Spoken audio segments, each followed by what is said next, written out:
noite. Olá, querido irmão, como vai? Que prazer Bem estar você. contigo. Bom demais te encontrar aqui. Eu tenho falado para os meus amigos, como você, que a pandemia também tem efeitos colaterais positivos, se é que É uma a gente assim verdade, pode chamar. com certeza. Porque a gente está em casa, mas pode estar junto, pode se aproximar, pode conversar. Que bom te ver. Que bom te Obrigado. ver, Me sinto de honrado verdade. pelo convite. Obrigado pela imensa honra conversar A honra é contigo, minha. fazer A parte honra é dessa minha. lista. Coisa boa demais, coisa boa demais. Gente, eu não vou ficar enrolando aqui, não. Vou apresentar meu convidado e aí nós vamos conversar. Ele dispensa maiores apresentações, mas para quem Eu? ainda não o conhece, o pastor Aloysio Silva é, sem dúvida nenhuma, uma referência evangélica no país. Ele, na década de 80, fundou e deu início ao movimento da Igreja Videira, que acabou se espalhando por todo o país, para fora do país, chegou à Europa, à África, aos Estados Unidos, enfim, se espalhou como movimento. Eles são uma referência quando a gente fala sobre gente que gosta de estudar as escrituras, gente que é aberta aos carismas e aos dons, e gente que ama a gente. Eu tenho um Amém. respeito enorme, enorme pelos irmãos da Igreja Videira. Pastor Aloysio é, sem dúvida nenhuma, para mim, uma referência. Aliás, eu vou falar aqui no ar, amigos. Vou falar uma coisa Ok. para você que talvez você nem saiba. A melhor mensagem sobre a graça que eu ouvi nos últimos 3 anos veio, meus queridos e minhas queridas, Ok. da boca desse homem de Deus. Amém. Inspiradíssimo. Pastor Obrigado. Aloysio é, sem dúvida nenhuma, uma grande inspiração. Videira é uma igreja em células, né, que Sim. começou se reunindo nos bairros, nas casas das pessoas, foi ganhando espaço, foi crescendo, foi se transformando num movimento importante e hoje, sem dúvida nenhuma, como eu disse, é uma das grandes referências no país. Mas, enfim, eu quero hoje a proposta, amigo querido, a proposta tem sido o quê? A gente conversar um pouco sobre o tema Claro. proposto e a gente mostrar um lado B, se assim eu posso chamar. Um lado do convidado que pouquíssima gente conhece. Oh, Né? Muita Senhor, gente conhece o ajuda aí. pastor Aloysio, muita gente conhece o líder Aloysio, né? Mas pouca gente conhece o Aloysio de casa, os gostos, a maneira de ser, a história de vida, as dificuldades, as lutas pelas quais passou e venceu. E a gente queria falar também um pouco disso nessa noite. Mas eu quero começar já te perguntando, é, enfim, falando algo relacionado à pandemia. Aliás, melhor, antes da gente falar de pandemia, vamos falar um pouco da tua história. Vamos falar um pouquinho da tua história. Falar de mim? Você cresceu em Goiânia, no bairro Sim, da Fama, que eu sei, que é um lugar de terra batida e de gente simples. é, com certeza. Conta pra gente essa sua fase do bairro da Fama e daquele tempo, sabe, onde você nunca imaginava conseguir chegar a ser a liderança que é hoje, uma liderança que é brasileira e que roda o mundo, enfim, Então, que o sotaque goiano já se foi, porque já não, não, eu virou tenho. tantos países que já se misturou com tudo. É, de fato, a graça de Deus é maravilhosa, né? Eu fico olhando e fico pensando, como é que eu poderia estar hoje aqui? Eu, de fato, nasci em Goiânia, eu nasci num bairro de periferia da região norte da cidade, que até hoje é a região mais pobre da cidade. Era um bairro, naquela época, que não era asfaltado, né? Como você mesmo disse, de terra batida, de gente muito simples, né? Não tinha, a gente não tinha grandes confortos e comodidades, né? Para você ter uma noção de onde eu fui criado, eu, até aos 8 anos de idade, a minha casa não tinha banheiro. Era de privada. Você não sabe o que é uma privada, imagina. Você, como paulista, não deve saber do que se trata. Para nós Então, é privada também. era um negócio. Hoje eu olho para trás e falo, como era possível ser tão atrasado um lugar desse jeito? Então, minha mãe tinha medo toda hora que tinha que levar também, porque ela tinha medo de eu cair no buraco, né? É um negócio assim inacreditável. Até os 6 anos de idade não tinha chuveiro, a gente tomava banho de bacia, né? A gente fala que é o banho tcheco, né? Então era, era era assim que era esse ambiente onde eu fui criado. Então, é um lugar muito simples. Agora, foi bom, foi de Deus também eu ter nascido e sido criado nesse ambiente simples. Na verdade, eu fiquei nesse bairro. Esse bairro não existe mais, ele chamava-se Fama, o que é um nome estranho, mas esse nome é uma sigla. Ele é em função de uma fundação que existe lá para cuidar de crianças abandonadas. Chamava-se Fundação de Assistência aos Menores Abandonados. E então, por isso daí esse nome Fama. Então, ao redor dessa fundação, que depois era maçom, né, surgiu o bairro. Mas hoje não existe mais esse bairro, mas eu morei lá até uns 6 ou 7 anos de casado. Então, foi um lugar que passei uma grande parte da minha vida. Outra coisa interessante é que você também estudou psicologia na PUC. É verdade, é verdade. E aí, esse é um instrumento que eu penso ser extremamente útil também no Ministério, para a compreensão das pessoas, e você reúne duas coisas especiais, porque você reúne essa percepção, né, da psicologia, da ciência, e reúne também a profundidade das escrituras. Tem uma percepção de fé. Você sabe que não existe... sim. O que eu queria te perguntar, o que eu penso? Hoje, mais que nunca, a gente está vivendo um momento que precisa ter nervos de aço. Não só porque a gente não sabe o que vai acontecer amanhã, né? Se a gente vai poder sair de casa ou não, mas porque a gente também está vivendo, de certa forma, está todo mundo vivendo, entre aspas, trancafiado em casa, recolhido. Né? Recolhido em casa, olhando para os mesmos lugares o tempo todo. Né? E isso, lógico, tem efeitos e consequências na vida de todo mundo. O que o Aloísio, pastor, homem de Deus, psicólogo, pode nos falar desse novo tempo? Como é que a gente atravessa isso sem enlouquecer? Olha, você sabe, não existe uma psicologia. Existem muitas psicologias. E quando eu fazia a faculdade, a minha intenção era me especializar numa linha chamada cognitivo-comportamental. Não é exatamente a linha mais, vamos dizer assim, filosófica, profunda, psicanalítica, mas eu sempre achei a mais eficiente para lidar com o problema imediato das pessoas. E eu acho que nessa circunstância é o tipo de psicologia que ajuda. Então, você sabe não sei se você tem acompanhado isso, mas tem aumentado, né, o problema de abuso em casa, tem aumentado problemas, as crises conjugais, né, tem aumentado. Por quê? Porque existe um tipo de afastamento que ele é saudável. Então, o sujeito que sai de casa e fica 8, 10 horas fora, isso torna o casamento dele mais arejado, até mais saudável. Depois, nesse momento de pandemia, que o cara tem que ficar em casa, eu diria que ele está exposto a um excesso de convivência, uma overdose na convivência, não é? E gera todo esse estresse e todo esse problema. Então, em momentos como esse, é preciso, mesmo estando dentro de casa, tentar manter o que eu chamo de distanciamento saudável, para manter esse momento seu, mesmo que esteja no quarto, outro no outro. Não é distanciamento social, nem é psicológico, é puramente ali físico mesmo, para ter o seu espaço. Eu acho que isso é uma coisa muito importante, porque o que acontece nessa proximidade excessiva todo o tempo, até pela matemática simples da vida, a probabilidade do conflito aumenta dramaticamente. Claro. Ela pode estar potencializando. Aliás, ela pode... Eu creio, pessoalmente, que ela potencializa conflitos que já estavam lá, inclusive. Né? Muitas vezes arestas que acabaram que não foram, sabe, vai levando, varrendo para debaixo do tapete e tal.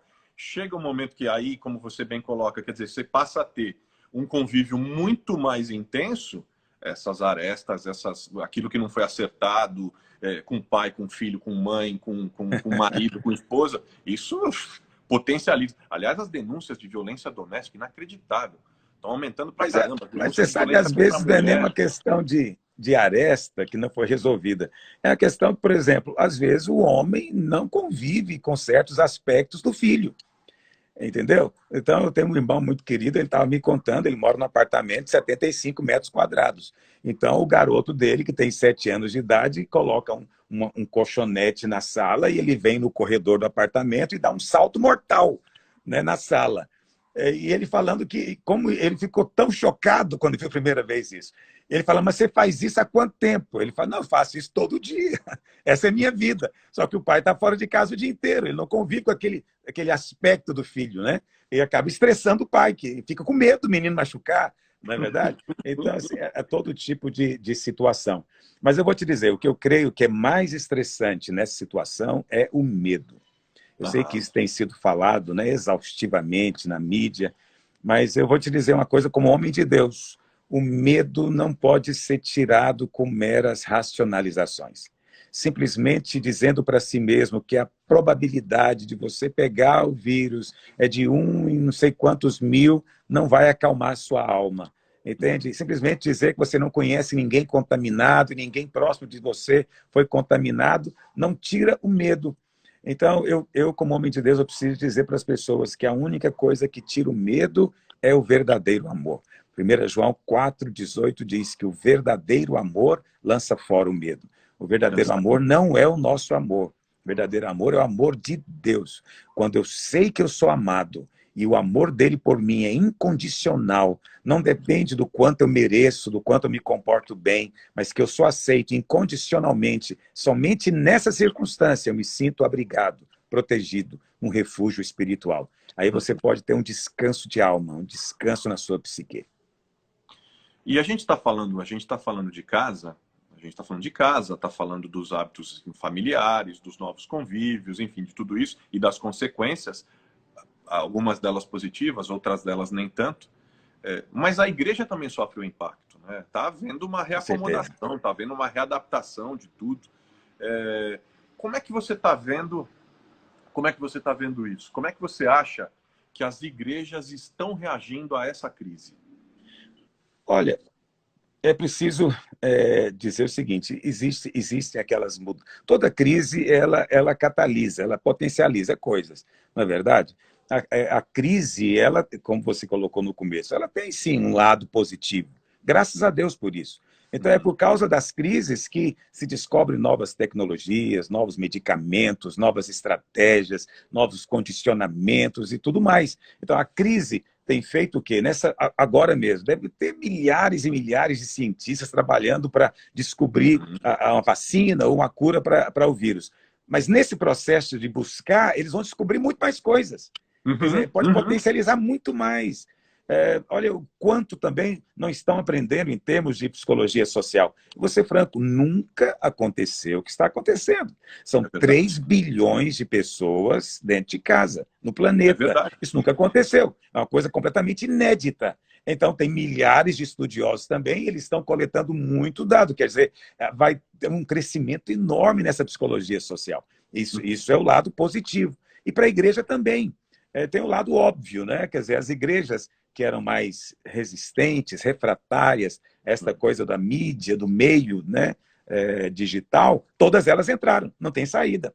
Então você tem ali aquele pastor tradicional na batina e você tem aquele pentecostal mais simples, eles estão todos ali na internet. Então, é tanto culto de domingo que a internet fica congestionada. Quem está congestionando a internet somos nós, eu tenho que contar isso para você, entendeu? Porque os pastores fazem culto. Eu digo para você que eu estou trabalhando agora muito mais do que eu trabalhava em tempos normais, entendeu? Tem pastor nosso que está fazendo culto 3 vezes por dia. Então, eu acho isso bom, honestamente. Um segundo fator positivo é as pessoas mais sensíveis, elas percebem, isso é um fato inédito. Já tivemos outras epidemias, até pandemias no passado, mas nunca dessa forma. Né? Nunca com todo esse pânico, nunca com todo esse controle, entende? Nunca os governos dos países livres tiveram tanta ingerência na vida do cidadão como estão tendo agora.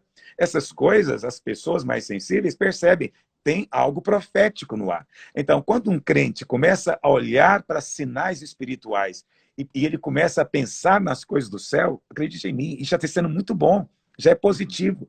E eu vou te dizer, eu acredito que depois dessa pandemia, acho que agora mesmo, já está acontecendo um reavivamento no meio de muitas igrejas. Só pelo fato da pessoa estar em casa e ela está pensando, eu preciso de orar, eu preciso de buscar Deus. Isso é um sinal do Apocalipse.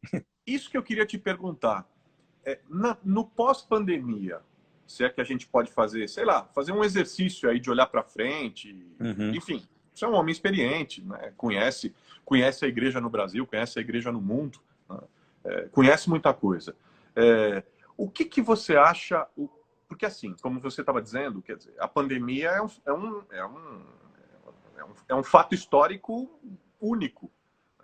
Há uma mudança completa na dinâmica social, há uma mudança completa nas nossas relações econômicas, nas nossas relações políticas, na forma da gente lidar com a medicina, nas estruturas e nas decisões de políticas públicas, né? Ela escancara desigualdades, enfim, uma série de coisas que a gente está vendo, né? Assim como guerras e revoluções, esse tipo de fato histórico tira tudo do lugar.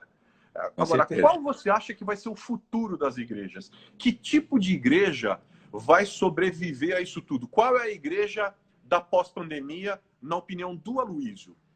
Então, em primeiro lugar, eu creio que vai ser uma igreja muito mais focada para o aspecto profético, escatológico e, consequentemente, vai ser uma igreja muito mais viva.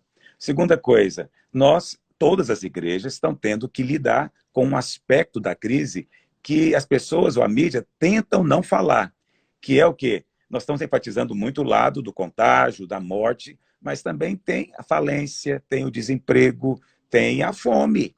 Sim. Entende? Então, eu sou pastor de uma igreja local, nós somos 30 mil membros. Então, esse mês já distribuí 5 mil cestas. Não tem como ser diferente. Entende? É claro que a maior parte nem foi para os membros da igreja, mas é para pessoas que convivem com membros. E o membro da igreja se sente muito mal de não fazer nada. Ele precisa fazer. Então, a igreja não pode fechar os olhos. Agora, também não é só isso. O que acontece? Nós temos pastores, igrejas pequenas, espalhadas pelo interior do Brasil, que estão passando enormes dificuldades. Então, pastores também que estão precisando de suporte. Sim. E não só no Brasil. Não só no Brasil, para você ter uma noção, nesse mês nós ajudamos 70 igrejas no Peru, porque são igrejas no interior, campesinos, como eles chamam lá, que não tem, eles não têm essa estrutura bancária que nós temos aqui. Então, os membros não fazem transações bancárias para depositar dízimo ou oferta. E eles também não podem sair de casa. Lá, se sai de casa, vai preso. Então, os pastores estavam passando necessidade. Quer dizer, eu penso que a igreja ela vai se tornar muito mais sensível a isso, entende? Não somente no aspecto de cuidar do membro carente, mas até de cuidar de uma outra igreja carente, que é um aspecto que poucas pessoas percebem. É verdade. Existem igrejas ricas, existem igrejas classe média, e tem uma porção de igrejas que vivem muito mal. A maioria esmagadora. Eu não queria dizer assim, mas é verdade. Entende? Isso. Porque acostumaram tanto a falar mal de pastor, a dizer que o pastor é um mau caráter, que ele não sabe que a grande maioria dos pastores vivem com pouco mais do salário mínimo. Eles vivem com um salário muito pequeno, uma vida muito simples. E uma situação dessa produz uma desorganização monstruosa. Então, o que nós estamos fazendo? Nós somos uma organização, nós somos 1.200 igrejas. Então, nós temos que cuidar de todo esse povo. E isso produz um senso de consciência, de pertencimento, de fazer parte de algo maior. Entende? Não é só aqui a nossa comunidade local, nós fazemos algo global. Né? Hoje nós fizemos, né, oferta para nosso trabalho na África e na Ásia. E é um problema, porque o dólar subiu demais. É fato. Então, nós estamos enfrentando uma grande luta. Mas eu digo para os irmãos, eu falo, o dólar subiu, mas o que eu posso fazer? As pessoas estão lá, elas precisam de comer, elas precisam de viver. Nós não podemos deixá-las. Né? Então, isso tem sido um momento precioso. Por quê? Porque os irmãos eles estão se mobilizando por algo muito concreto, mas que eles não estão vendo. Interessante. Eles não estão vendo, porque estão dentro de casa. É o que você está falando. A igreja vai ser mais tecnológica, mais solidária, com uma perspectiva vai ter uma preocupação escatológica diferente, uma sensibilidade escatológica diferente. E interessante essa outra perspectiva, né?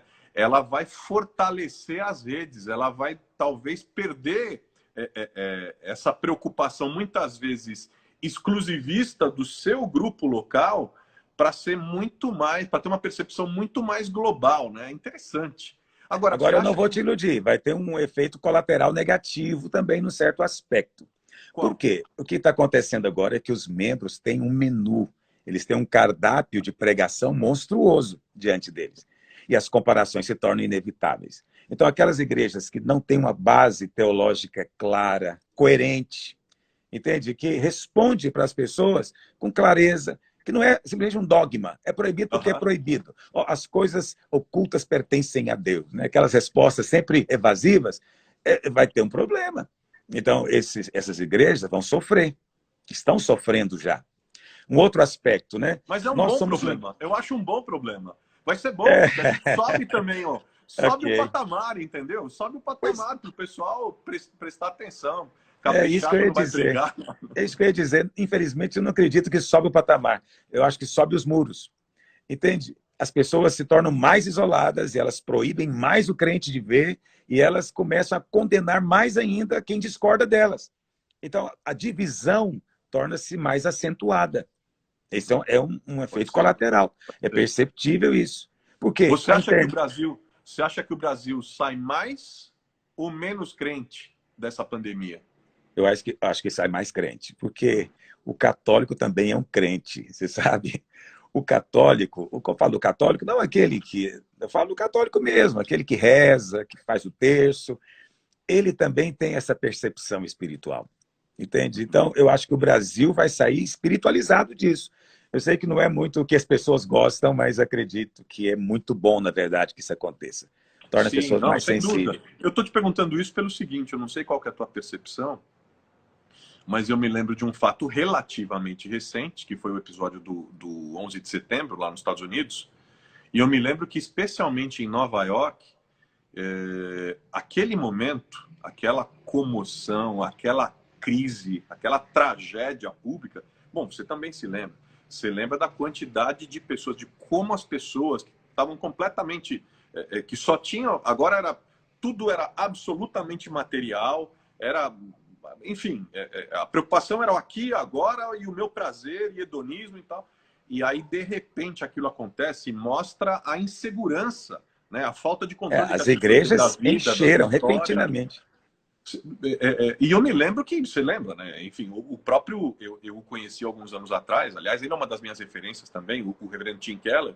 Eu me lembro que o Tim Keller era chamado por vários veículos de comunicação, ele era chamado a redes pelas principais redes de televisão para falar a cidade. Né? Ele foi chamado, eu me lembro, ele foi capa da Times como o pastor de Manhattan, né? Ou seja, a cidade parou para ouvir sobre espiritualidade.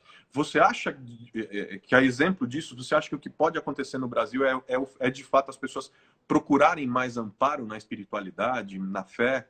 Olha, eu não tenho dúvida disso. É o medo da morte, Júnior, o medo da morte é uma coisa que não tem jeito, não tem homem que não treme diante dela, entende? E o que acontece hoje é que, apesar das... A mídia, de maneira sensacionalista, às vezes, como transmite as coisas, ela desperta o medo. Mas eu acredito que vai ter... Essa quarentena, ela só está adiando o inevitável. Não sei se você entende o que eu estou dizendo.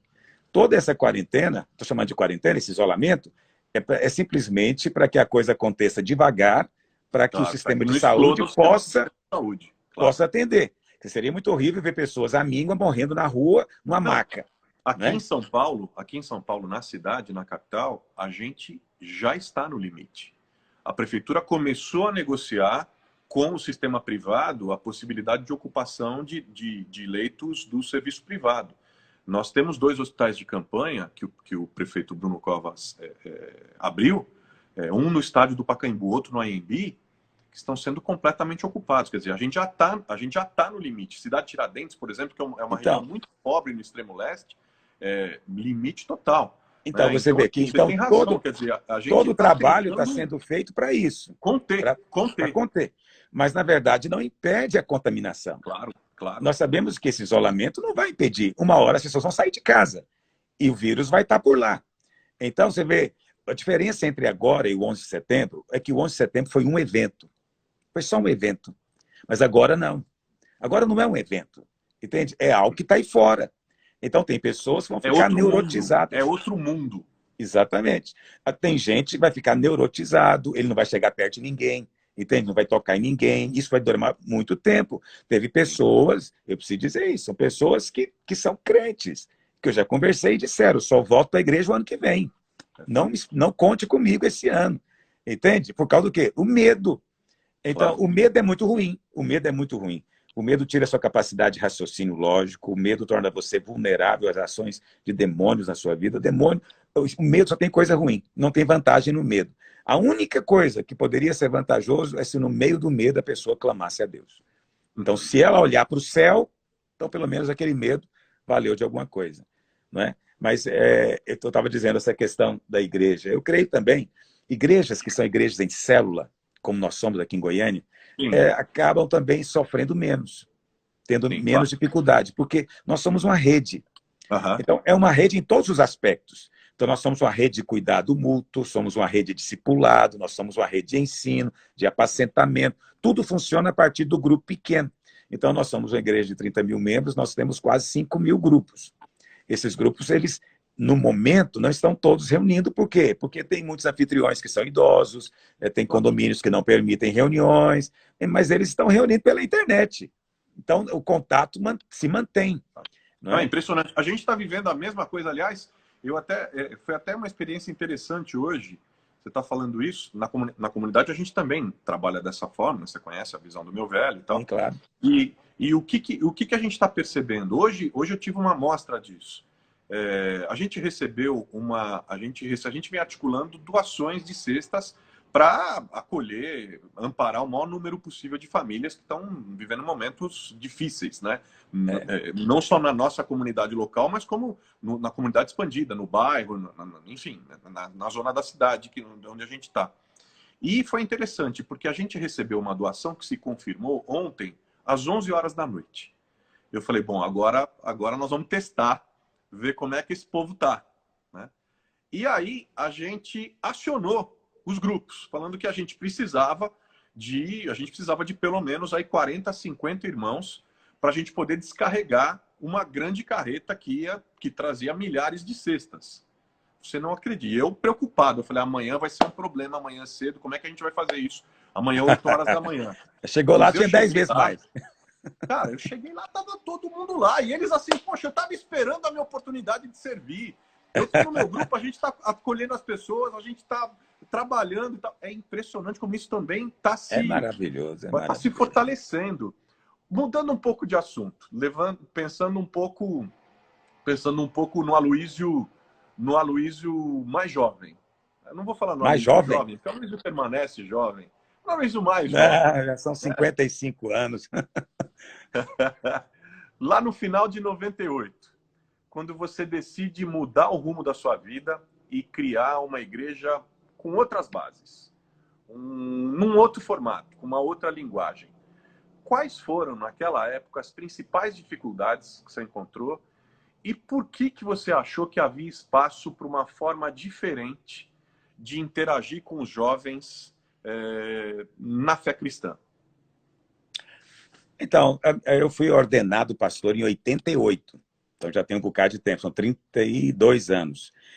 E quando eu fui ordenado, na época, você deve se lembrar do David Yong Cho, e Oh, os famosos grupos familiares. oh, Então, a gente ouviu falar daquilo aqui em Goiânia, lá no bairro, na zona norte da cidade. Mas a gente queria fazer diferença. E a gente começou a trabalhar com esses grupos. Mas a gente chamava grupo familiar na época. E nós não sabíamos como fazer. Foi muito interessante que a gente começou a se reunir, a gente não sabia. E quando o grupo cresce, o que faz? E depois, como é que a gente vai treinar líderes? E como é que vai ser? Então, a gente foi desenvolvendo toda, para dizer uma palavra, não é uma boa palavra, mas toda uma tecnologia, né? Uma maneira de fazer a coisa. E nós fizemos isso com os jovens da igreja. Então, nós começamos em 99 esse trabalho, 400 jovens. Em 89, em 92, nós já éramos quase 4 mil. uau. Então, eu entendi que era algo divino, algo de Deus. Mas a minha liderança na época não atribuiu valor a isso, achava que isso não era o melhor, porque isso parecia aos olhos deles, né, uma maneira que poderia dividir a igreja. Porque se cada líder desse resolvesse abrir uma igreja, o que ia virar? Então, há muita insegurança com relação a isso. E aí, quando foi em 98, nós saímos, né, da igreja que a gente estava, o Ministério Luz para os Povos, e começamos a videira. Foi isso, 20 de fevereiro de 99 que nós começamos. Mas começamos com esse entendimento. Por quê? Nós entendemos que o crente que vai ao culto, ele é muito abençoado, mas o culto de celebração não atende todas as necessidades, porque ali não tem ninguém para ouvi-lo, e nem espaço para isso. Ali não há lugar para ele desenvolver e desempenhar o seu dom, né? Aquilo que Deus deu para ele, a maneira como ele pode ajudar e servir na edificação da igreja. E começamos, então, a praticar isso de maneira sólida. E o que nós vimos foi uma explosão, você sabe? Nós começamos com mais ou menos 250 irmãos em fevereiro de 99. Em março de 2001, ou seja, 2 anos depois, nós já éramos 2.400 membros. Nós crescemos 10 vezes mais em 2 anos. Depois, no ano seguinte, fizemos num dia um batismo para 3.000. Foi em Uau. 2003, perdão, 2 anos depois. Então, assim, o Tudo em crescimento Goiânia. foi muito grande. E nós passamos depois a usar as próprias células para abrir igreja. E começamos a abrir igreja a partir da célula. Então, a ideia é o seguinte, olha, a visão nossa é cada crente é um ministro. Cada crente é um sacerdote. Você mudou para uma cidade, a igreja mudou com você. Então, hoje nós somos quase 900 igrejas videiras, 860 igrejas videiras. E a maior parte delas nasceu a partir de uma célula, numa casa, que foi se multiplicando. Nós temos mais ou menos 450 igrejas associadas, que não tem o nome de videira, mas que participa da nossa associação. Todas elas são igrejas em células. Então, vendo o desempenho, né, da igreja funcionando, dos membros funcionando, isso nos trouxe ainda mais convicção de que não existe outra forma prática de edificar a igreja. E é verdade, hoje não existe nenhuma grande igreja no mundo, eu sou um estudioso disso, que não trabalhe com pequenos grupos. Não tem jeito, não existe nenhuma. Todas elas mudam nome, nomenclatura, mudam um detalhe ou outro, mas basicamente o objetivo é o mesmo. E você olhando hoje, com o olhar do Aloysio de hoje, se você tivesse a chance de ir para o túnel do tempo e voltasse lá para 98, o que o Aloysio faria lá em 98 que ele não fez? Olha, eu vou dizer o seguinte, eu não faria, né, em primeiro lugar, é ter pressa. Você sabe, uma das coisas que eu olho para trás e eu lamento muito foi que grande parte dos meus erros foi só consequência da pressa. A pressa produz imprudência, e a imprudência traz consequências e às vezes perduram. E vou te ser franco, tem consequência que eu acho que nem tem jeito de ser revertido depois. Esse é um fato da vida. Mas eu não digo isso lamentando, eu aprendi, o Senhor me ensinou e tudo no final cooperou para o meu bem, porque o Senhor é fiel. Mas respondendo a sua pergunta, eu acho que a coisa que eu mais me arrependo foi de ter sido apressado demais. Você sabe, quando aquela borboleta está saindo ali do casulo, você tem que deixar ela sair no tempo dela. Mas eu, muitas vezes, peguei tesouro e fui lá cortar para ajudar a borboleta a sair. E, às vezes, é um erro que não tem correção. Porque, no processo de tentar sair, ela se desenvolve. E, quando você corta, ela não se torna o que poderia ser. Então, eu acho que teve, nesse processo, teve irmãos, teve líderes, que, por causa da minha pressa, às vezes, eles se queimaram, sofreram. Eu já me desculpei com a maioria. Outros já partiram para a glória. Quando chegar lá, eu converso com eles. Em tudo o Senhor é glorificado. Não é? Mas a pressa, eu não sei também, eu acho que a idade nos faz ser mais calmos, né? Talvez seja isso. Talvez para ser jovem tem que ser apressado também, né? Mas se um jovem for muito lento, ele não é muito jovem também, né? Não sei. Um jovem muito lento, assim, parece que ele não é tão sábio. Eu acho que a gente espera do jovem que ele seja apressado. Então, aleluia, eu fui jovem um dia. Vou te fazer a última pergunta antes da gente entrar no momento aqui da nossa live que o pessoal mais gosta, que é o pinga-fogo. É o pinga-fogo. Eu costumo dizer que é o paredão do bem, entendeu? Que é a hora da onça beber água. É sim ou não, para lá ou para cá. Já chegamos lá. Eu queria fazer aqui uma última pergunta para você. Sim. Quem te ouve hoje falando, nem de longe, né? Nem de longe imagina todas as dificuldades, as lutas, as barreiras que você enfrentou e que você teve que superar. Eu queria que você contasse para a gente como é que foi essa trajetória do menino tímido, do menino ali do bairro da Fama, passando pelo pastor na escola, até se tornar hoje o pastor, o líder da videira no Brasil e no mundo. Quais foram os principais obstáculos que você enfrentou? É como você mesmo colocou, as pessoas não acreditam, mas eu sou tímido. Eu sou estranho dizer isso, Eu porque também, tá? Eu também. Eu sei muito bem o que é isso. eu tenho enorme dificuldade com toda essa coisa de público, de relacionamento interpessoal. É uma coisa que a minha vida inteira foi angustiante. É inacreditável que Deus chame alguém tímido para fazer um negócio desse. Não, realmente, assim, eu fico pensando, Senhor, eu não consigo entender, assim, porque para mim, em muitas situações que hoje eu passo, às vezes eu vou em reuniões no exterior, fora do Brasil, eu me sinto tão tímido, tão constrangido, que eu tenho que lutar até hoje. Eu tenho 32 anos de ministério. Então, eu vou te dizer, a timidez foi a coisa mais difícil. Uma segunda coisa que eu tive muito difícil foi o problema de dicção.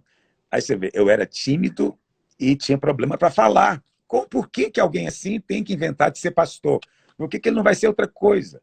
Mas Deus, essa é a maneira de Deus ser glorificado, é no vaso de barro. É nesse paradoxo terrível de ser chamado para fazer o que você não pode fazer. Porque quando você fizer, não foi você que fez, foi ele. E a glória dele não é sua. É isso. Não é verdade? É isso. Então, eu me lembro quando eu fui ordenado, você sabe, eu fui ordenado, eu era ministro de louvor, eu era líder de jovens e ministro de louvor, antes de ser ordenado. E eu fui ordenado só porque eu dirigia louvor. Então, é como se disse, filho, você vai só cantar, você não inventa de falar.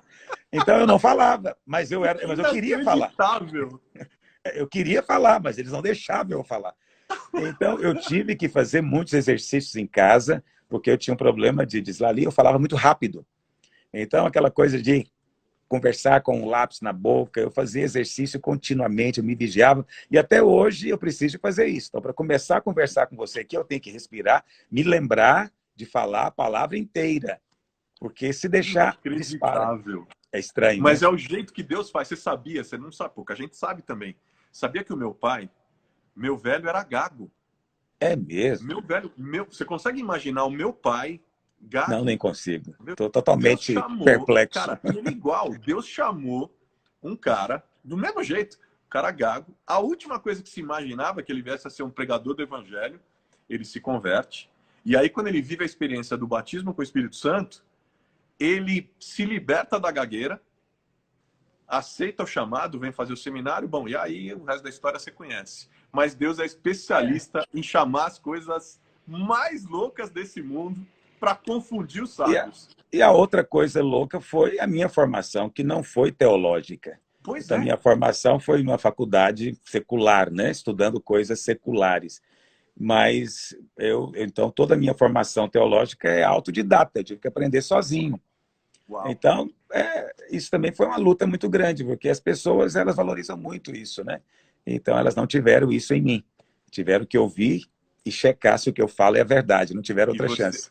E é incrível, porque você é um mestre das escrituras, você é um estudioso. Eu sou mesmo, eu gosto de estudar, isso é minha alegria, prazer da minha vida, poder pregar, não é?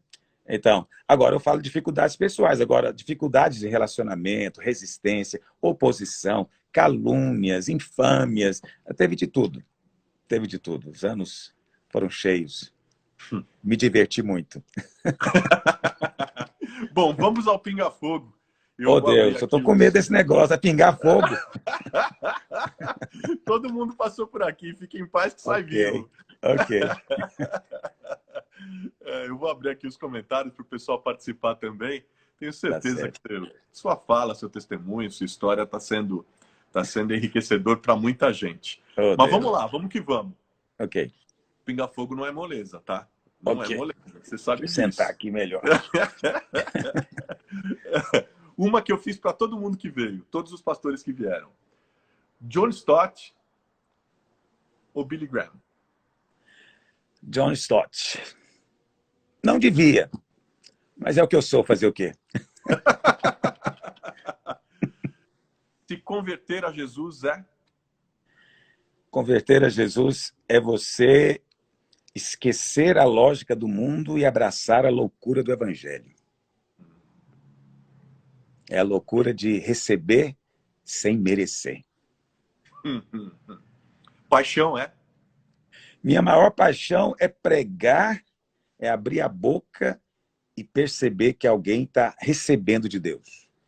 Quando eu percebo que Deus está usando as minhas palavras para abençoar alguém, para levantar alguém, para restaurar alguém, assim, eu me emociono até de te falar isso aqui agora. Eu acho que não tem uma alegria maior na vida. Quem nunca experimentou isso deveria experimentar. Hum. Vocação. Vocação é? Oh, Deus, vocação é ser chamado para fazer o que você não consegue. Porque para fazer o que você dá conta, qualquer um faz. Mas a obra de Deus é fazer o que homem nenhum pode fazer. Por isso você é cooperador de Deus. Esse é o santo mistério do universo. O Deus que não precisa de ninguém te convida para ajudá-lo. Ser jovem evangélico é?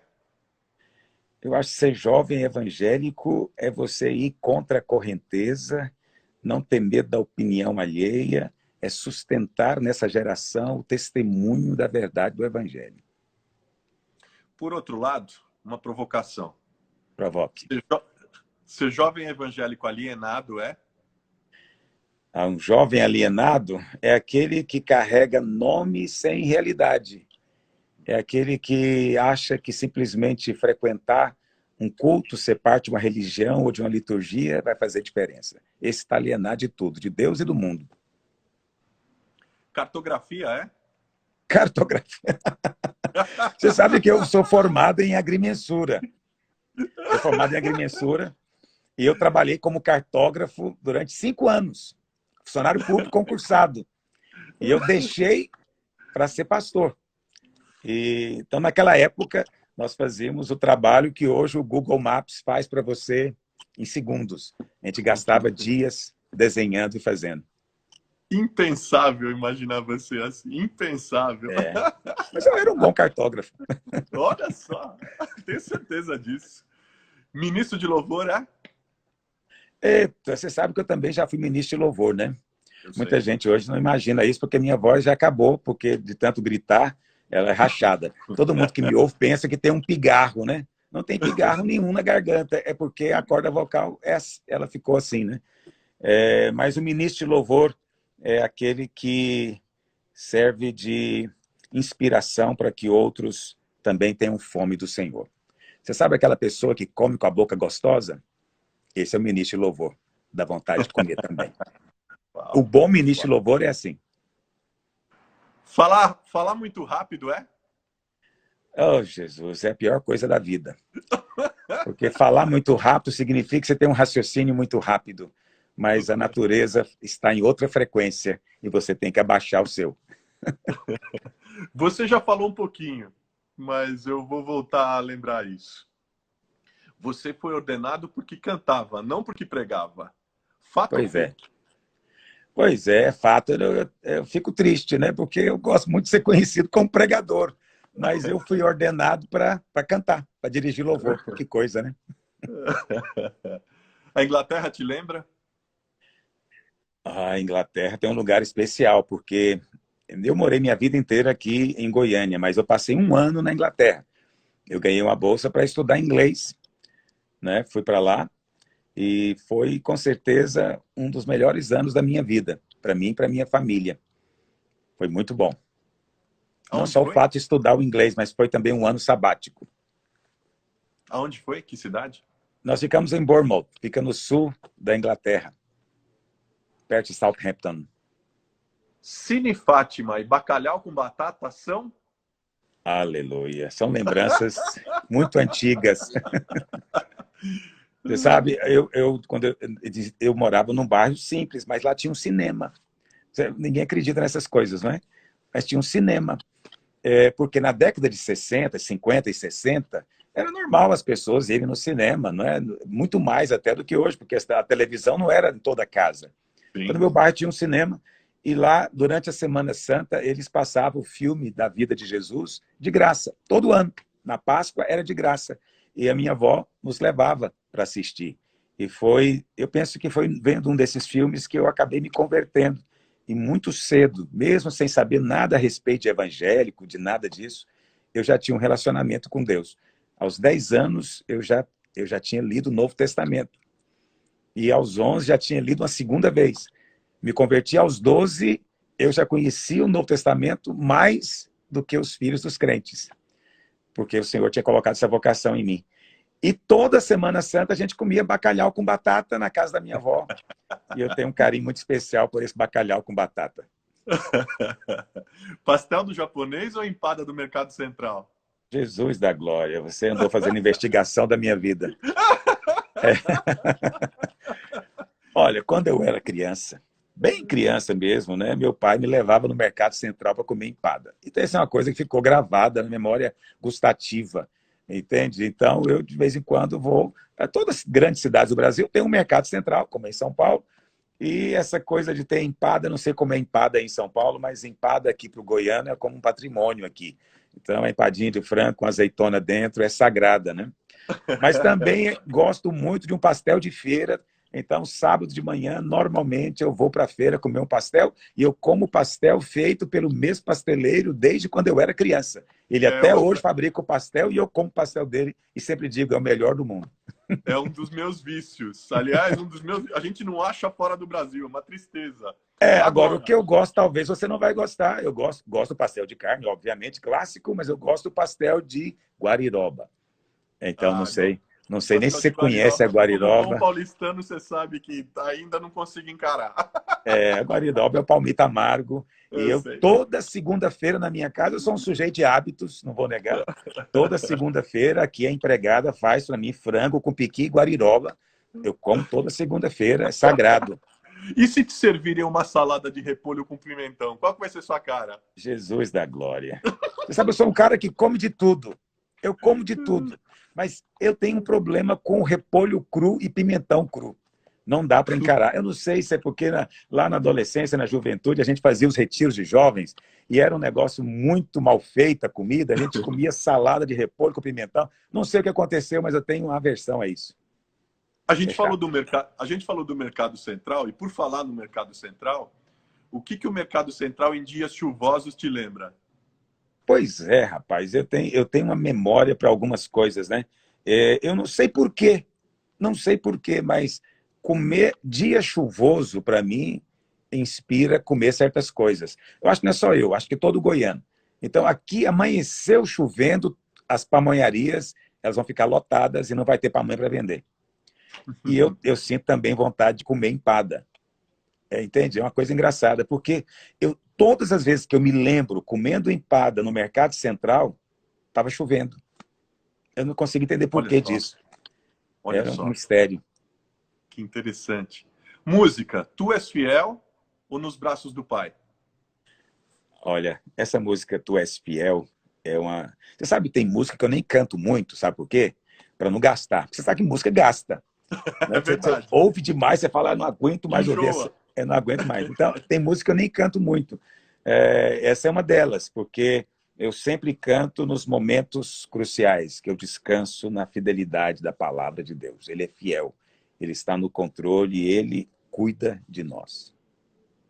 Seu pai, Aloísio, é? Olha, meu pai, ele marcou minha vida em muitos aspectos, mas infelizmente ele era alcoólatra. E o fato de ter sido alcoólatra, querendo ou não, marca a gente, né?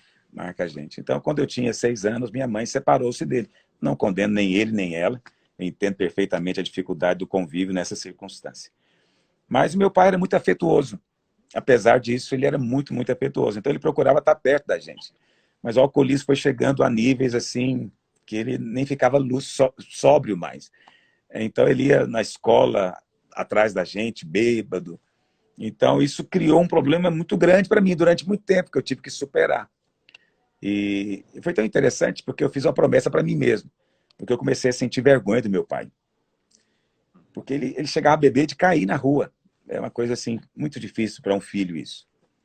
E eu falei para mim mesmo um dia, eu nunca vou ser motivo de vergonha para os meus filhos.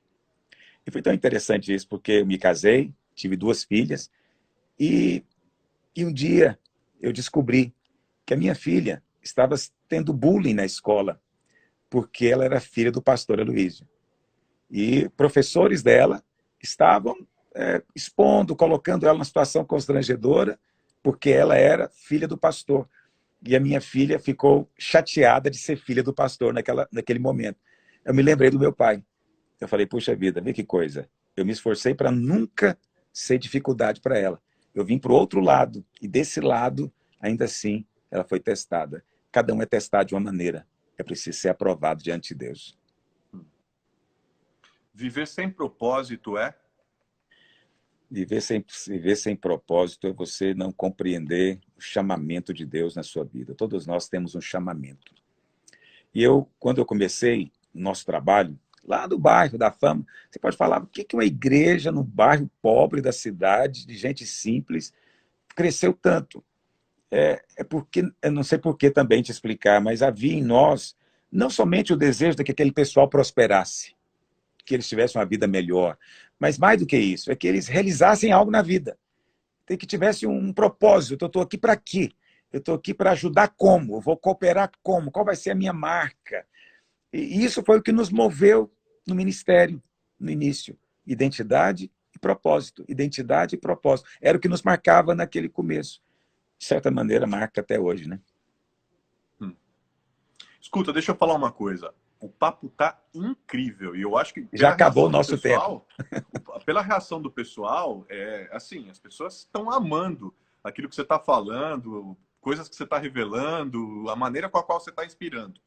Eu quero esticar mais uns 10 minutos, até porque eu combinei com você uma surpresinha no final que ninguém imagina o que é. Não, eu também fiquei surpreso com isso, mas o senhor vai dar graça. Você segura a onda, você segura a onda. Deixa eu falar uma coisa. Eu vou desligar por 30 segundos, porque senão o próprio Instagram derruba, e aí a gente perde a possibilidade de manter a live gravada. Eu vou desligar por 30 segundos, eu volto. Aí eu queria pedir para você voltar também, e todo mundo que está com a gente, porque a live está lotada. Nesse momento tem quase 800 pessoas. Queria que todo mundo voltasse com a gente, para a gente finalizar o papo com uma grande surpresa, aliás, conhecendo outros detalhes da história do pastor Aloísio, inspirações que ele vai nos trazer e a riqueza final da grande surpresa que ele vai trazer. Estava conversando com o pessoal aqui um pouco antes de você chegar de volta. É mesmo? O pessoal está apaixonado pela sua história de vida. Minha história? Oh, Jesus. E o paredão tá do bem, né? O paredão tá do bem, não tá? Tá, com certeza. Obrigado. Está sendo generoso comigo. Continuando aqui no paredão. Uma saudade sem fim. Saudade sem fim? Oh, Deus, agora você me pegou. Eu não sou um cara muito saudosista. Eu não tenho essa coisa de ficar com saudade. Mas se tem algo que eu realmente, assim, se fosse para repetir, eu queria repetir, é quando as minhas filhas eram pequenas. Essa é uma das melhores coisas da minha vida, foi ter tido filho. Eu me arrependo tanto de ter tido só 2 filhos, você não tem ideia. Porque foi eu que decidi, nem foi minha esposa. A decisão foi minha, de ter só 2. Eu devia ter tido 4 ou 5, porque é verdade. A melhor coisa na minha vida foi ter tido essas garotas, meu Deus do céu. Falei isso ainda hoje com meu pai. Eu tive 2 também, e a gente tentou ter mais 2, mas daí a Patrícia acabou perdendo, e teve uma intercorrência e tal. Ela teve 2 outras gestações, né? Mas se tem uma coisa na minha vida que eu também queria muito, era poder ter mais filhos. Eu queria ter 4. Enfim, Deus sabe. Bom, Deus sabe. É bom. Se você pudesse voltar para o ano de 92, lá para o sonho da sua casa própria, o que você faria diferente?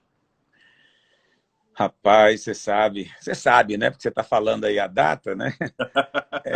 Em 92 eu perdi tudo que eu tinha. Não é que eu tinha tanta coisa, eu era casado, né, na altura há 4 anos, 4 para 5 anos, e a minha esposa era costureira, né? Ela não gosta que fala que ela é costureira, ela gosta que fala que ela era estilista, mas ela era costureira. É que nem eu, que sou obstetra. E olha, o pessoal, o que é obstetra? Quando eu vejo que não entende, pessoal, parteiro, tá? Sou parteiro. Okay. Então, aí eu peguei a máquina de costura dela, overlock, costura reta, eu vendi a máquina de costura, peguei meu carro que eu tinha, nós tínhamos um lote, entregamos tudo numa empresa que fazia casas pré-moldadas. E nós entregamos lá, passou algumas semanas, a empresa faliu, nós perdemos tudo, não ficou nada. Então, se fosse hoje, faria tudo diferente. Eu não entraria nessa. Mas eu sei também que Deus tinha um propósito nisso. E você sabe, eu até preguei sobre isso esses dias. Às vezes, Deus nos poupa da fornalha. Outras vezes, não. Mas quando Ele não nos poupa, ele entra conosco. Ele é o quarto homem na fornalha. Então, quer você seja poupado da luta, quer você passe por ela, o Senhor é contigo. Amém. Então, naquela ocasião, não fui poupado, passei pela fornalha, mas o Senhor foi comigo. E 1 ano depois, o Senhor me restituiu, me deu uma casa, não é? De maneira miraculosa. Se eu tivesse apenas comprado a casa, não teria testemunho para dar. Mas não, eu perdi tudo, depois ganhei uma casa. Então o testemunho ficou muito melhor. Sua mãe Elza, em uma palavra.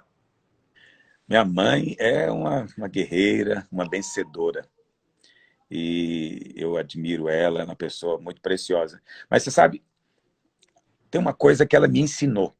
Isso é uma das coisas mais marcantes que eu vou contar para você. A minha mãe, depois que ela separou-se, né, do meu pai, teve toda uma luta, né?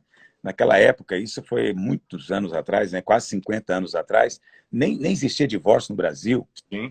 Então era outra realidade, então ela enfrentou muita luta. E nós tivemos situações de passar necessidade. Não era necessidade de não ter nada para comer, tinha o que comer, mas era só arroz, por exemplo. Então eu me lembro um dia, as minhas irmãs, eu tenho 3 irmãs, elas são mais novas do que eu, então eu me lembro, com 7 anos de idade, a minha mãe, no dia que não tinha nada, ela dizia, sabe de uma coisa? Hoje nós vamos fazer uma coisa diferente. Hoje estou cansado dessa comida normal, arroz, feijão, carne. Vamos fazer uma coisa diferente hoje. Aí a gente, o que nós vamos fazer? Ela falava, vamos comer arroz doce. Por quê? Porque só tinha o arroz. Ela pegava com o vizinho leite e fazia o arroz doce. E a gente achava aquilo maravilhoso. Eu até hoje sou apaixonado em arroz doce, do jeito que ela fazia, sem nada, só o arroz doce, sem coco, sem nada. E veja, ela é exatamente, né, hoje eu estava pensando exatamente como naquele filme A Vida é Bela. Ela pegava aquela situação desagradável e transformava num dia de festa, o que é uma coisa assim extraordinária. Então é uma coisa que eu admiro da minha mãe, não tem essa coisa vitimista, essa coisa de ficar lamentando e murmurando. Não, a coisa é essa, então vamos pegar isso que nós temos e vamos fazer um arroz doce, porque vai ser muito bom. E eu aprendi isso, e é assim que eu vivo. Eu penso que essa é uma das chaves do meu ministério. Não importa o quanto as circunstâncias pareçam ruins, eu descobri que o pastor que é bem-sucedido é aquele que é feliz.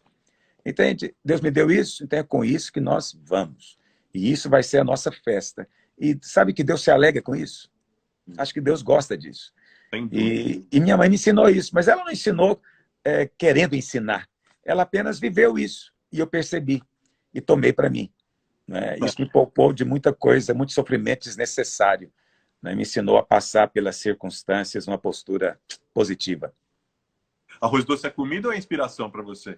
Pois é, acabou se tornando uma inspiração, uma comida, algo especial. Minha esposa sabe o tanto que eu gosto de arroz doce. Não devia, porque eu tenho peso, né? Eu estou pesado, mas eu como porque eu amo isso.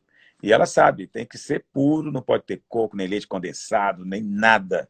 É só o arroz, o leite, o açúcar é feito ali, é assim que eu gosto, gelado. Não pode ser açúcar queimado também. Eu tenho que falar os detalhes, porque sempre tem irmãos que estão assistindo e querem mandar para mim. Então eu preciso que ele mande do jeito que eu gosto. Então nada de açúcar queimado, eu gosto é branco. Só isso. Eu lembrei do meu pai agora. Você sabe que o meu pai, aliás, eu aprendi com ele. O meu pai, o doce predileto dele, a inspiração dele é doce de abóbora. É mesmo? E ele também explica, porque ele gosta de doce de abóbora, mas não gosta de doce de abóbora com coco. Então, você falando agora, eu lembrei dele. Pessoal, eu já... Mas você não vai acreditar que eu também sou assim? Você não vai acreditar. Eu tenho um problema com coco. O coco rouba o sabor das outras coisas. É isso. A única coisa que briga com coco é o chocolate. Sem coco. Por favor, sem coco. E ele faz, olha, eu vou te falar. Certíssimo. Ele faz um doce de abóbora, Luiz. Aliás, eu vou trazer ele numa live aqui. Ele vai ter que falar do doce de abóbora dele. Eu acho que ele tem que fazer para a gente ver. Ah, boa, boa. Para o pessoal acreditar mesmo. Claro. Porque eu estou seguindo você, eu estou te vendo, viu? Fique sabendo. Uma pessoa que te inspira. Não vale falar Jesus. Uma pessoa que me inspira. Oh, Senhor da glória. Agora você me pegou, porque eu não posso ficar falando assim de... porque tem gente que fica enciumado, né? Mas eu vou te dizer, hoje tem um irmão que me inspira, que é o pastor Joe Austin, da igreja Lakewood, lá em Houston, Texas. Quando eu vejo aquele irmão pregando, eu sinto uma admiração, porque, não sei se você já viu ele pregando, mas ele consegue pregar durante 30 minutos, ele não tropeça numa palavra, ele não fala, ele não gagueja a hora nenhuma, é de uma articulação, de uma clareza, e sempre uma palavra de ânimo, de fé. Podem falar muito mal dele, o que quiserem falar, mas quando eu vejo ele pregando naquele auditório dele, não é? Compact Center, como ele diz, com 20 mil pessoas, eu me sinto inspirado. Eu falo, oh, Deus, também queria fazer um negócio desse um dia. Então, eu estou sendo honesto, estou te falando, eu admiro aquele irmão. Um dia quero trazê-lo ainda aqui em Goiânia. 2 pequenos milagres na sua vida foram? Olha, eu tive muitos milagres, muitos milagres. Eu sou uma pessoa cheia de milagres. Mas o que eu gosto sempre... Hoje eu estava pensando, porque essa live sua está me fazendo pensar na minha vida, né? Normalmente eu não sou muito de ficar Essa pensando. é a proposta. Então, uma coisa que o Senhor falou comigo, quando eu fui para a Inglaterra, foi um período de transição na minha vida. Períodos de transições são sempre coisas, implicam em rupturas, né? Envolve muita dor, momentos que você se sente às vezes só. Mas foi um momento da minha vida em que Deus cuidava de mim assim, nos mínimos detalhes, uma coisa assim, era miraculoso a coisa. Então, eu me lembro que fomos para a Inglaterra, né, e eu fui na frente para alugar a casa, mas eu não falava nada de inglês, nada. Eu me lembro quando eu cheguei no aeroporto, desci lá em Heathrow, eu falei, agora eu faço o que da vida? Eu liguei para um pastor conhecido nosso, a única pessoa que eu conhecia, e falei para ele se ele podia me ajudar a chegar lá na cidade para onde eu ia, que era Bournemouth. E ele falou, rapaz, você não vai acreditar, eu acho que Deus te ama muito. Ele usou essas palavras. Ele já é falecido, pastor Enoque, talvez você conheceu ele. Sim. Ele era pastor em Londres. E ele falou, Deus ama você muito, porque eu tenho que ir lá em Bournemouth hoje. Porque eu comprei uma casa financiada e o banco fica lá, eu tenho que ir lá para assinar os contratos. Ele me pegou no aeroporto, no carro, me levou na cidade onde eu ia ficar. Uma coisa assim, eu sei que parece uma coisa tão pequena, é tão irrelevante, mas no momento em que você está se sentindo só, você saber que Deus está com você ali, é um negócio assim muito poderoso, né? Muito poderoso. Mas eu poderia te contar, aí a sequência vai encadeando, mas eu não quero tomar mais tempo, estou falando muito hoje. Tá nada, tá sendo ótimo. Tá sendo ótimo. Mas, gente, para encerrar, a gente está falando em milagre, e milagres existem. E hoje a gente vai ver e ouvir o pianista Aloysio Silva. Não fala pianista, né? Tem gente que toca. Por favor, meu amigo, mostra pra gente essa Jesus da habilidade que glória. você tem, que tão pouca gente sabe, tão pouca gente conhece. Toque uma música, como diria Johann Sebastian Bach, nos dê essa honra e deleite da alma, para a gente encerrar essa noite com ainda mais poesia e encanto com você. Olha, eu uso o piano, eu uso o violão para tocar, para minha devoção pessoal. Eu já não toco mais para ninguém, nem no culto da igreja. Eu estou aqui na minha casa, que eu tenho um piano que eu uso para louvar a Deus, né? Então, eu não sou um pianista. Você sabe, há uma diferença entre tocar um instrumento e ser um instrumentista. Então, eu estou só no nível de dedilhar, né?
Ai, que coisa boa, que Nada, coisa nada boa, demais. que coisa boa, que coisa boa. Termina essa É. live, eu vou terminar de um jeito diferente hoje. Vou pedir para você orar por todos nós, por todo mundo que está Com acompanhando certeza. a gente. O pessoal tem sido super tocado, o pessoal falando aqui, elogiando a live. Queria pedir que você orasse por todos nós. Está todo mundo em casa nesse momento, todo mundo vivendo esse momento de apreensão, de angústia, buscando refúgio. Aliás, o segredo é buscar refúgio só naquele que nos pode oferecer refúgio. É lembrar que Ele é presente, que o Senhor é conosco. Eu queria que você orasse por todos nós, nessa perspectiva. Antes de orar, eu só quero te agradecer por esse momento, esse privilégio de ser convidado para participar de uma live com você. Quero dizer, Júnior, que te admiro muito, te respeito muito, você sabe disso. E quero dizer que você pode contar comigo. Eu não tenho muita coisa, não posso muita coisa, mas estou aqui para ser bênção na sua vida. Eu tenho enorme gratidão pela vida do seu pai, pela bênção que ele foi na minha vida e tem sido, mas um momento muito importante, ele sempre muito gracioso, me abençoou muito. Então, eu sou muito grato a ele e estou aqui para servi-lo também. E quero que você saiba disso, que é realmente de coração. Obrigado, Amém? eu sei disso. E saiba que eu te amo, não é diferente, te amo demais. Herdei do meu pai a sua amizade. Obrigado. Amo demais. O tenho como uma das minhas referências, um dos meus conselheiros. Você Obrigado. é uma bênção para mim, eu posso dizer isso, e você é uma bênção para o Brasil. Mas a sua amizade Obrigado. é uma bênção inimaginável, inimaginável. Agora diga para o seu pai que não vai ter a conferência mais, eu imagino. Pois é. Mas assim, que ele não esqueça de mim. Eu estou aqui para servi-lo. De jeito nenhum, não tem como a gente ficar longe de ser de jeito nenhum. De jeito nenhum. Amém. Deixa eu orar então. Pai, te dou graças porque o Senhor é bom e a tua promessa é fiel. Meu Deus, o Senhor declara que todas as coisas o Senhor faz com que coopere para o nosso bem. Pai, nesse momento, eu sei que há irmãos que estão participando dessa live, que estão sofrendo com medo, com pânico, ó Deus, que estão inseguros, ó Deus, com terror noturno. Pai, eu oro ao Senhor hoje, que eles tenham descanso no coração, que eles entendam o quanto são amados, que eles sejam envolvidos pelas suas asas e eles sintam o teu aconchego. Pai, eu oro também por aqueles que também estão agora participando dessa live, que estão com medo de perder o emprego, ou talvez alguém até que já perdeu o emprego, outros que estão com receio de empresa quebrar, de perder o negócio, que estão com tanta dificuldade construíram. Pai, eu oro hoje, ó Deus, seu socorro bem presente no meio da tribulação.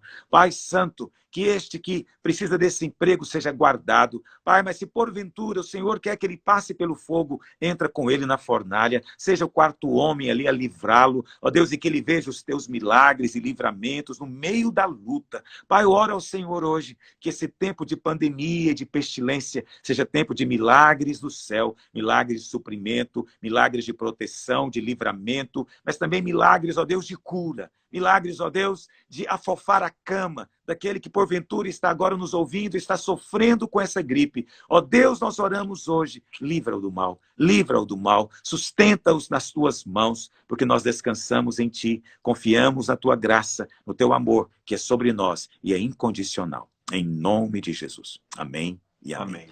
Amém. Puxa, Amém, você sabe querido. que a gente estava orando, eu lembrei de uma coisa. A gente tá... Foi incrível, eu não desenhei isso que está acontecendo. Acabou que, espontaneamente, eu comecei a pensar em uma nova forma de me comunicar com as pessoas. O meu trabalho demanda me comunicar com as pessoas. Com certeza. E eu comecei a pensar em me reinventar e comunicar valores que eu creio, apontar as referências nas quais eu acredito, trazer gente de todas as formas de pensamento, cristãos, não cristãos, cristãos de várias correntes. Enfim, a gente conversar e dialogar num ambiente que o país está tão polarizado. E aí acabou virando as lives, e as lives eu acabei criando um canal no YouTube. Tem muita gente perguntando se vai estar gravado, se não vai estar gravado. Vai estar gravado sim, vai ficar aqui no perfil. E amanhã é baixado para o canal do YouTube, que é youtube.com/carlosbezerrajr oficial, youtube.com/carlosbezerrajr oficial. A live do pastor Aloysio também vai estar lá. Mas o que acontece? Eu já comecei a pensar, aliás, estou recebendo várias mensagens, Eu estou pensando, quem sabe, não sei se é viável, né? Mas estou pensando, quem sabe, em desdobrar de tudo isso que eu estou aprendendo, porque eu estou sentado aqui só ouvindo e bebendo, aprendendo. E em talvez voltar a escrever um livro sobre esse Ok. momento. E eu estou buscando a opinião de todo mundo que passou por aqui. E teve uma coisa que eu não te perguntei no Pinga Fogo, que era importante. É mesmo? Que para a gente deixar como registro. Que eu queria muito sua opinião também, que é a última coisa. Pandemia. Pandemia é... Olha, eu acho que pandemia é pânico. Esse é o grande problema da pandemia, é o pânico, é o medo. A Bíblia fala em Hebreus 2,14, que o diabo escraviza pelo medo da morte. Onde não tem medo, não tem escravidão. Que o Senhor Boa. te ajude e te inspire. Amém. Vou precisar muito, muito. Amém. Vai virar podcast também. Vai virar Amém. podcast. Na próxima semana, se Deus Vou quiser. ouvir, com certeza. Muito obrigado mais uma vez. Deus te abençoe, te guarde. Obrigado pela palavra abençoada. Obrigado pela inspiração que você é. Enfim, um beijo Obrigado na pelo família, um carinho. beijo especial para você e para todos os irmãos da videira. Amém. Obrigado. Deus abençoe. Obrigado. Amém. Se cuida, viu?